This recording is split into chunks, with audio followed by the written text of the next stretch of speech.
देखिए, आज हम एक नया चैप्टर शुरू कर रहे हैं। Chapter 6 colonialism and the city, the story of an imperial capital. Chapter 5 तक आप लोगों को मैम ने करा दिए हैं। मैं चैप्टर 6 से नया चैप्टर स्टार्ट कर रहा हूँ। इस चैप्टर में हम क्या पढ़ेंगे उसके बारे में थोड़ा बताऊंगा, पर शुरू करने से पहले मैं आप लोगों से बस इतनी रिक्वेस्ट करूंगा कि आप सब लोग जो ये वीडियो देखने के बाद आप सब लोग अपने बुक में ये चैप्टर को रीड भी करेंगे, तभी ये सब कुछ समझ में आएगा, अदरवाइज आप सब कुछ भूल जाएंगे। ठीक है, तो चलिए स्टार्ट करते हैं। Chapter 6 colonialism and the city, the story of an imperial capital. देखो, जो हमारे देश की जो कैपिटल है ना दिल्ली, उसकी एक अलग ही हिस्ट्री रही है। जब ब्रिटिशर थे तो उन्होंने दिल्ली के आर्किटेक्चर में बहुत सारे चेंजेस किए थे। तो इस चैप्टर में हम जानेंगे कि वो चेंजेस जो ब्रिटिशर ने किए उनका दिल्ली के लोगों पर क्या प्रभाव पड़ा। इस चैप्टर में हम पर्टिकुलर जानेंगे स्टोरी कि हमारी जो इम्पीरियल कैपिटल है, यानी कि इम्पीरियल कैपिटल कौन है, दिल्ली। तो दिल्ली के बारे में भी जानेंगे कि दिल्ली में जो आर्किटेक्चर चेंज हुए, जो ब्रिटिशर्स के आने के बाद चेंजेस आए हैं कॉलोनिज्म के बाद भी, तो वो क्या क्या आए। और इस चैप्टर में हम जानेंगे कॉलोनियल रूल के अंदर हमारे सिटीज़ की क्या सिचुएशन थी। ठीक है, अगर हम वेस्टर्न सिटीज़ की बात करें, वेस्टर्न वर्ल्ड की बात करें, तो वहाँ ना बहुत सारे मॉडर्न सिटीज़ इमर्ज हो रहे थे। ठीक है, तो वेस्टर्न वर्ल्ड में बहुत सारे सिटीज़ जो थी वो इमर्ज हो रही थी और इंडस्ट्रियलाइजेशन भी हो रहा था। लेकिन अगर हम वहीं इंडिया की बात करें तो इंडिया में कोई ऐसा सिटीज़ इमर्ज नहीं हो रही थी और ना ही उतना इंडस्ट्रियलाइजेशन हो रहा था। पर इंडिया में जो सबसे इम्पोर्टेंट थी सिटी वो थी दिल्ली। तो दिल्ली के अंदर था सबसे मेन शाहजहानाबाद। ठीक है, तो शाहजहानाबाद कुछ इस तरह का था। ये मिड 19th सेंचुरी का शाहजहानाबाद है। ये आप देख सकते हैं किस तरह से क्राउडेड प्लेस है एक, और क्राउडेड प्लेस है सिटी, जो घर हैं वो भी आसपास ही हैं, बहुत ही क्राउडेड था, गलियां बहुत छोटी हैं। तो ये था शाहजहानाबाद। तो यहाँ पे दिल्ली में ना जो शाहजहानाबाद था ये बहुत इम्पोर्टेंट था। ठीक है, तो शाहजहानाबाद के बारे में सबसे पहले हम जानेंगे। शाहजहानाबाद में क्या क्या हुआ करते थे। शाहजहानाबाद में हुआ करते थे दरगाह, ठीक है ना, दरगाह, खानगाह, ईदगाह, ठीक है ना, और ये कुलदेसाक। तो दरगाह क्या होता था, दरगाह का मतलब एक टॉम जिसमें सूफी संत रहा करते थे। ठीक है, तो ये एक ऐसी प्लेस थी जहाँ पे सूफी संत रहा करते थे। खान का मतलब एक सूफी लॉज जो रेस्ट हाउस की तरह यूज़ किया जाता था। जब भी कोई ट्रैवलर यहाँ पे आते थे तो वो यहाँ रुक सकते थे, यानी कि यात्री है ना, जैसे हम कोई दूसरे शहर में जाते तो वहाँ कोई होटल ले लेते, तो उस टाइम पे वो खानका होते थे। तो खानका में क्या, उस टाइम पे खानका को क्या बोलते थे, सूफी जो ये लॉज होटल थे उस टाइम पे उसको खानका बोलते थे। तो खानका क्या है, एक तरह से सूफी लॉज है जो रेस्ट हाउस की तरह यूज़ किए जाते थे, और ट्रैवलर यहाँ पे रुक सकते थे, आराम कर सकते थे। और जो यहाँ पे क्या होता था कि ये एक ऐसा प्लेस था जहाँ पे स्पिरिचुअल मैटर्स है ना, स्पिरिचुअल मैटर्स के बारे में बात की जाती थी, डिस्कस किया जाता था। साथ ही जो सेंट्स थे, जो वहाँ पे जो मौलवी रहा करते थे या जो भी बड़े लोग थे, उनकी ब्लेसिंग्स भी ली जाती थी, और यहाँ पे सूफी म्यूज़िक भी सुना जाता था। फिर है ईदगाह। ईदगाह क्या था, ईदगाह वो एक ऐसा प्लेस था जहाँ ये ओपन प्रेयर के लिए था, मुस्लिम द्वारा ही इसको मोस्टली यूज़ किया जाता था, और प्राइमरीली जो था कि ईद की प्रेयर के लिए इसको यूज़ किया जाए। फिर था कुलदेसाक। कुलदेसाक एक ऐसी स्ट्रीट थी जो डेड एंड है, मतलब ठीक है ना, कि मतलब हर तरीके से यहाँ पे लोग आते हैं, पर यहाँ आने के बाद कोई रास्ता मतलब आगे को नहीं मिलता आपको, तो उसको बोलते थे कुलदेसाक। तो कुलदेसाक क्या है, ऐसी स्ट्रीट जो आके जाके ब्लॉक हो जाती है और फिर वहाँ से कोई और रास्ता नहीं निकल सकता। तो इस प्रकार से था ये पूरा का पूरा शाहजहानाबाद। ठीक है, हम मेनली जानेंगे दिल्ली के बारे में। तो दिल्ली कैसी थी, तो दिल्ली में क्या था, दिल्ली है जो बाकी शहरों से काफ़ी अलग थी, क्योंकि यहाँ पे ना हमें शार्प डिवीज़न देखने के लिए मिलता था। शार्प डिवीज़न कैसा कि भाई एक तरफ तो हमें यहाँ पे हवेलियाँ देखने को मिलती थी, और दूसरी तरफ हमें यहाँ पे छोटे घर देखने के लिए मिलते थे जो कि मिट्टी के बने हुए थे। यानी कि यहाँ पे हर तरह के लोग रहा करते थे, हर तबके के लोग यहाँ पे आपको देखने के लिए मिल जाते थे। तो यहाँ पे ना हमें शार्प डिवीज़न मिलता था कि एक तरफ तो यहाँ पे हवेली है, मेंशंस हैं, सब कुछ हैं, और दूसरी तरफ वहाँ पे क्या है, पुअर लोग भी हैं जो बिल्कुल गरीब उसमें हालत में रह रहे हैं, मिट्टी के घरों में रह रहे हैं। तो ऐसा शार्प डिवीज़न हमें यहाँ पे देखने के लिए मिलता था। तो ये सब एकदम से चेंज हो गया। ये चीज़ें बदली कैसे, ये चीज़ें बदली कैसे? 1803 में 1803 में क्या हुआ, ब्रिटिशर्स के ने दिल्ली के ऊपर कंट्रोल गेन कर लिया। अब ये कब हुआ? क्योंकि 1803 में जब मराठाओं के साथ ये अंग्रेज़ों की लड़ाई हुई तो अंग्रेज़ वहाँ पे जीत गए और तो दिल्ली उनके कंट्रोल में आ गई। पर ये करने के बाद भी, दिल्ली के ऊपर कंट्रोल करने के बाद भी उन्होंने दिल्ली को कैपिटल नहीं बनाया। उस टाइम पे जो कैपिटल हुआ करती थी वो कैलकाटा ही थी, तो कैलकाटा को ही वो कंटिन्यू कर रहे थे। उन्होंने ये दिल्ली को जीतने के बाद भी दिल्ली को कैपिटल नहीं बनाया, ठीक है। और जो मुग़ल एम्परर थे उस टाइम पे, तो अब जब अंग्रेज़ों ने दिल्ली को जीत लिया तो उसके बाद वहाँ के जो मुग़ल एम्परर थे वो डर में आ गए थे। तो वहाँ की जो ब्रिटिश सरकार थी उन्होंने बोला कि डरने की कोई बात नहीं है, आप जैसे रहते हो वैसे ही रहते आइए, आपको किसी चीज़ का भी खतरा नहीं है, ठीक है। लेकिन फिर धीरे धीरे क्या हुआ कि सारी चीज़ें बदलने लगी। जैसे कि हम जानते हैं कि 1857 का रिवोल्ट हो गया था और फिर ब्रिटिश की सोच भी काफ़ी बदल गई थी।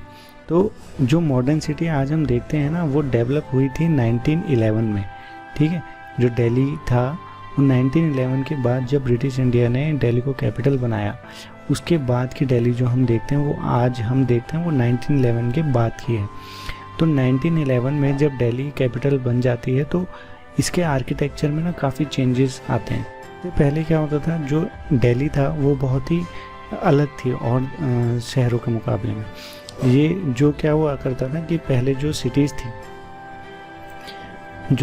थी जैसे मद्रास हो गए, बॉम्बे हो गए, है ना, मद्रास, बॉम्बे और कैलकाटा, ये एक प्रेसिडेंसीज थी।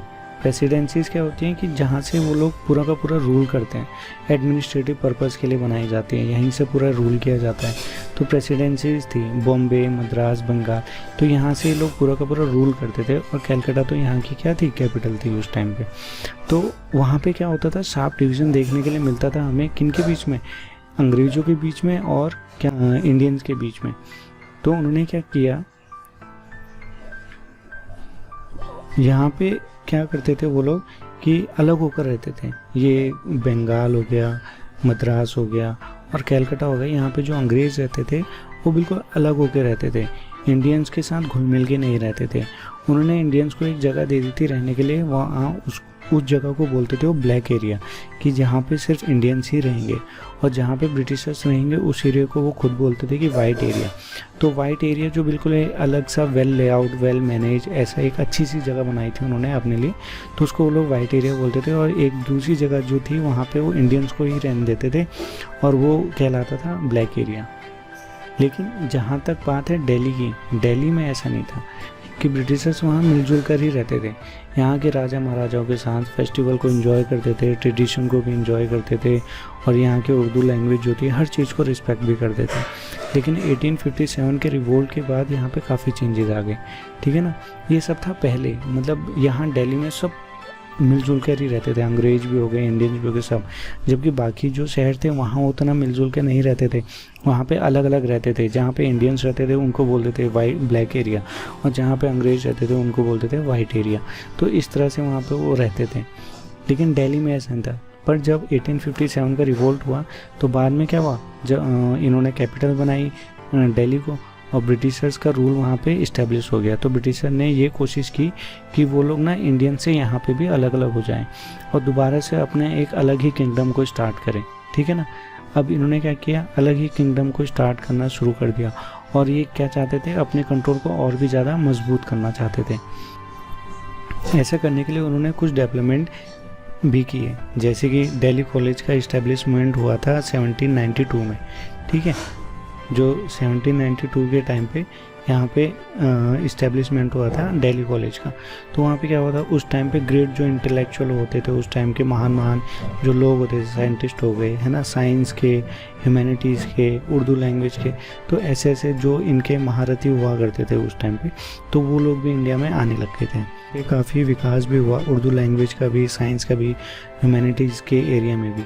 अब ये जो टाइम पीरियड था 1830 से 1857 का, इसको हम कैसे याद करते हैं कि दिल्ली के रेनेसांस का टाइम पीरियड के तौर पे हम इसको याद करते हैं। इसको ऐसे क्यों माना जाता है, ये जो टाइम था ना इसमें क्या हुआ था कि ये दिल्ली का पुनर्जीवन हो रहा था एक तरह से।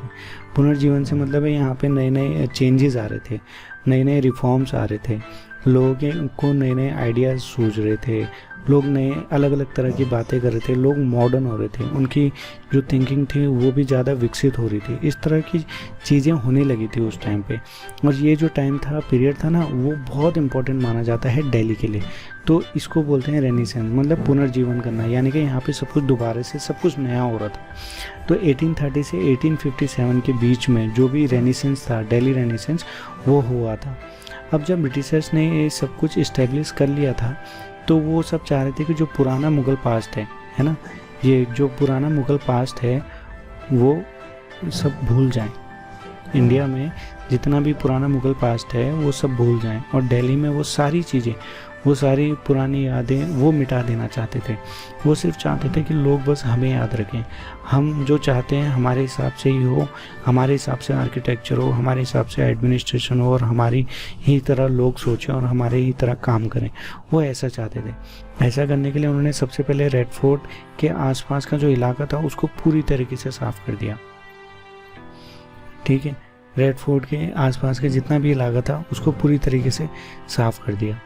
वहाँ के गार्डन, पवेलियन, मॉस्क सब कुछ हटा दिए, और बहुत सारी चीज़ें डिस्ट्रॉय भी कर दी। स्पेशली मॉस्क यानी कि मस्जिद जो हुआ करती थी उनको तो बिल्कुल ही डिस्ट्रॉय करने के चक्कर में थे।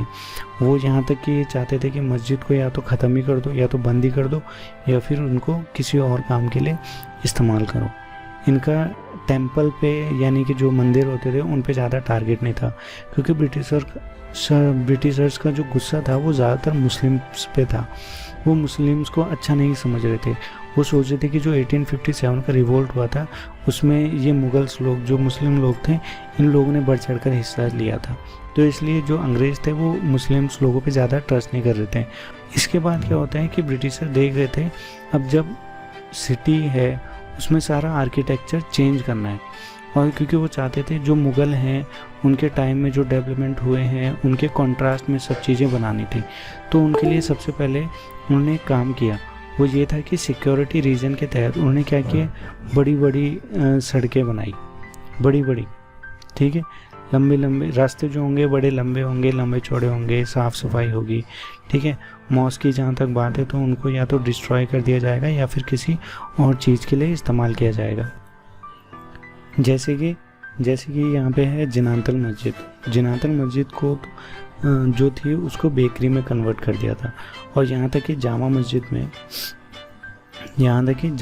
में तो कोई वर्शिप ही अलाउ नहीं थी 5 साल के लिए। इस तरह के बड़े कट्टर नियम जो है ब्रिटिश सरकार लेके आई थी। दिल्ली का जो 1/3 हिस्सा था डिमोलिश कर दिया था। उसके बाद कैनाल्स को, जो कैनाल्स होते हैं उनको फिलअप किया गया, नई नई नालियाँ बनवानी थी तो वो बनवाई, नए नए शहर जो हैं कैसे बसेगा, कहाँ पर घर होंगे, कहाँ पे कॉलोनी होगी, कैसी सोसाइटी होगी, इन सब के बारे में ब्रिटिशर्स सोच रहे थे। 1870s में देखें तो एक वेस्टर्न वॉल हुआ करती थी शाहजहानाबाद में, तो वेस्टर्न वॉल को भी तोड़वा दिया गया, और यहाँ पे ना एक रेलवे ट्रैक इस्टेब्लिश किया गया कि अब से यहाँ पे रेल गुजरा करेगी, तो रेल की पटरियाँ वहाँ पे लगवा दी गई। तो ये सारी चाल थी जो ब्रिटिशर्स चल रहे थे उस टाइम पे। अब वो लोग जो बाकी सिटीज़ में हुआ करता था वैसे ही उन्होंने दिल्ली में भी कर दिया, है कि नहीं। जैसे बाकी सिटीज़ में अलग अलग एरिया दे दिया था, black area, white area, black area में सारे इंडियंस रहेंगे, वाइट एरिया में सारे अंग्रेज़ रहेंगे, तो वैसे पहले दिल्ली में नहीं था पर अब उन्होंने दिल्ली में भी कर दिया 1857 के रिवोल्ट के बाद। मतलब एक अलग एरिया डेवलप कर दिया, और सिविल लाइन में ब्रिटिशर्स रहने लगे और जो इंडियंस थे वो वॉल सिटी में रहने लगे। जो दिल्ली कॉलेज था उसे तो पहले स्कूल में कन्वर्ट किया और बाद में उसको भी बंद कर दिया 1877 में, उस कॉलेज को भी बंद कर दिया। तो ये सारी चीज़ें हुई थी। तो 1857 के बाद इस चैप्टर में हमने ये पढ़ा कि जो ब्रिटिशर्स थे उन लोगों ने हमारे देश में जब ये चेंजेस किए, आर्किटेक्ट चेंजेस किए, तो उससे लोगों पर क्या प्रभाव पड़ा, ठीक है ना। इम्पीरियल कैपिटल दिल्ली के बारे में हमने पढ़ा कि दिल्ली में क्या क्या चेंजेस थे और पहले यहाँ पे कैसे लोग रहते थे, अब 1857 के रिवोल्ट के बाद कैसे रहने लग गए। ठीक है, फिर दूसरा हमने पढ़ा कि यहाँ पे प्रेसिडेंसीज़ क्या होती हैं, उनका काम क्या होता है। प्रेसिडेंसीज़ कौन कौन सी थी, बॉम्बे, मद्रास और बंगाल। ठीक है, उसके बाद हमने पढ़ा कि दिल्ली जो ये शाहजहानाबाद है वो किस तरह का था। यहाँ पे बड़ी क्लोज और क्या बोलते हैं तंग गलियाँ थी। ठीक है ना, और बहुत ही क्लोज था। यहाँ पे कुलदे साग, यहाँ पे कौन कौन सी चीज़ों से मिलके बना हुआ था, दरगाह, खानगाह, ईदगाह, कुलदे साग। और यहाँ पे हमें एक साफ डिवीज़न देखने के लिए मिलता था दिल्ली में कि वहाँ पे अमीर लोग अलग रहते थे और जो पुअर पीपल थे वो थोड़े अलग रहते थे। मिट्टी के घर भी देखने के लिए मिलते थे हमें यहाँ पे। और जब 1803 में ब्रिटिश ने गेन किया कंट्रोल ओवर मराठास को हराने के बाद उन्होंने दिल्ली को जीत लिया, तो उन्होंने उस टाइम भी दिल्ली को कैपिटल नहीं बनाया। ठीक है ना, और वहाँ के जो उस टाइम पे जो मुगल्स रहा करते थे उनको बोला कि आप लोग जैसे रहते आए हैं वैसे ही रहिए, आपको किसी चीज़ का खतरा नहीं है। लेकिन 1857 से पहले हुआ करता था। 1857 के बाद क्या किया, उन लोगों ने जैसे और जगह पे रहते थे वैसे ही यहाँ दिल्ली में भी कर दिया कि ब्लैक एरिया और वाइट एरिया यहाँ पे कर दिया। ठीक है, और क्या बोलते हैं जनातन मस्जिद में भी चेंजेस, उसको बेकरी में भी कन्वर्ट कर दिया। और यहाँ तक कि जो हमारी जामा मस्जिद थी उसमें भी उन लोगों ने 5 साल तक कोई भी किसी भी तरह की जो प्रेयर्स होती थी वो भी अलाउ नहीं करी। ठीक है, तो ये काफ़ी सारे चेंजेस यहाँ पे उन्होंने किए।